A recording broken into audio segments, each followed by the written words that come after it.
So this is from Joseph Feeney Jr. and John Paz, both of you guys. So did you get this clip? So this is Vince Russo, JoJo the Philly Doctor. What to do? Boom! Check this out. Vince Russo and Bookie Disco is a gambling addict, and WCW is a shoot because he saw his mugshot on the news. Plus, to laugh having this clip, Vince reads the back of Disco's trading card. Love to know Conan's thoughts on the verbiage on the back of the WCW trading card for Disco. Also, be going to Sapphires for Mania in April. Thanks. That's from Paz. You can play this clip. How long is this show? 4 minutes. 4. You listen to the beginning or whatever. Ready? Yeah. What's going on here? See, What that's, are you doing here? that's a storyline right there. See, I'm so chomping at the bit, man, to start fresh. And I believe, and again, talk about shoot, John. I believe the story was Disco had a gambling problem. And it's an absolute shoot. Yes. It's an absolute shoot. And he owed them money, which makes all the sense in the world. Of course, they're going to be tied to the mafia. Disco's got a gambling problem, which is a shoot. So yeah, man, that's again, right there. I just formed the Mama Loops, and we've got this storyline with this guy. I don't know if you know this at the time, but this is probably what was either this was going on at the time, or bro, it happened a little while later. John, I was living in Atlanta. Okay, I'm freaking sitting at home one day watching the news. Okay. Bro, Disco's mugshot comes on television. No way. Wow. What happened, bro, was they were having a poker game in the basement of a buddy's house, and somebody tipped off the cops that this was a high stakes poker game.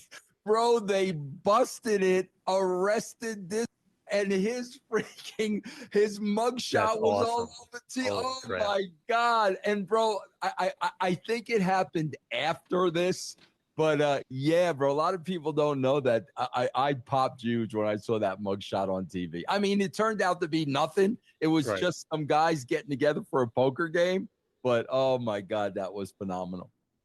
That is awesome. And obviously he turned it into this guy has a gambling problem. Now he owes money to the mafia. That's great. Yes. Interesting. Johnny the Bull is strong as hell. Picks him up in the.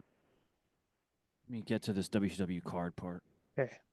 Disco's trading card. Bro, listen to what they wrote on the back of Disco's trading card, bro. This is the company, and this is a talent in the company. Yes. Disco Inferno has won the television title and yet lost to a woman. Disco Inferno's ride through WCW has been shaky, to say the least. Unquestionably the most unrespected wrestler in the business. He's loaded with talent, but his peers just don't take him serious. His 70s attire and hip-shaking antics have drawn the ire of fans and fellow wrestlers alike. Has formed an alliance with fellow danceaholic Alex Wright, but their wins have been few and far between. Can you imagine that, Oh, bro? my God. Burying him. Damn. I swear to God. All right, that's enough. I want to just comment on this. Number one, it was my idea to include a gambling problem with the Mamalukes angle. That was my idea. Okay, they would do the Mamalukes. I say, well, I'm gonna do this. I owe the money from gambling losses, right? That's how that started. When I got arrested for the poker game, it was like 5 years after this. Yeah. Okay, so there was no correlation. All right. Also, the trading card, bro. There was a series of trading cards that WCW had come out with, and on the backs of them were all comedic. Like they just made fun of the guy. There's like I forgot what that trading card series was, but like the bio on the back of like each guy was just like straight up comedy for each person. It was like it was a joke. Well, what had happened is that if you remember, do you remember who was in charge of that? The trade was that Ross Foreman? Yes, it was Ross. Yeah. And we're very close. Oh, so you guys... he came up to me and he was like, "Hey, none of the Mexicans, I can't understand the Mexicans. Can you help me?" And I buried all of them. Right. And I was you were the one that helped them, I was putting stuff like, this guy's a part-time ballerina. This guy got kept in school 3 years in a row in the city. Right. So I'm sure that I said something about you because why wouldn't I? I think Nash did too. Like, Yeah. I think Nash was helping Ross out with the, Yeah, because Nash is good friends with him. Yeah. right, yeah. So yeah, So that was funny. more of a rib from us. I'd like to see those those cards, the series of cards. They were hysterical, right? Yeah, they Um, were. I think it was Yeah. Top. I'm looking it up here. It looks like it was Top that actually did those cards for WCW. Really, that's interesting. Okay, next is from Sergio Morales, subject's tattoos. Can I ask Hey, you, K100, go ahead. ask you real quick? So when that arrest, was there ever any concern on your part that you might, face time, or that it was a really serious, or was it kind of like No, not at all. vacation and- Especially when we found out that they thought that the game was like a $10,000 buy-in game. Yeah.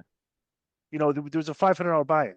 Yeah. So it's like they had a perception that this was a high-stakes game and bro, that's what they can do. Yeah. They go there, they can arrest everybody, and they can confiscate the money. Mhm. So they thought this was a big high-stakes game, and they would confiscate the money and everything, and you could hear the cops talking to each other like, "Where's the money?" There was only like a few thousand, because guys wouldn't bring cash to the games. They'd always we square up later on. Like if you owed, I just go like meet you somewhere to cook because that's what you don't want. You don't want a whole bunch of money and make it susceptible for to get robbed. Yeah. You know what I'm saying? So we did like cashless, So Was that Nash's house or something? Nash? no, not that one. Not that one. Not that one. Okay. No, we ran one out of Nash's a condo. Okay. But it was cool because it was like Friday night. We'd run the game. It was right in the middle of Buckhead, and people would like come and they'd like have some drinks at the place. We had music playing, and then they go out in the clubs. There we go. It was like a social environment, So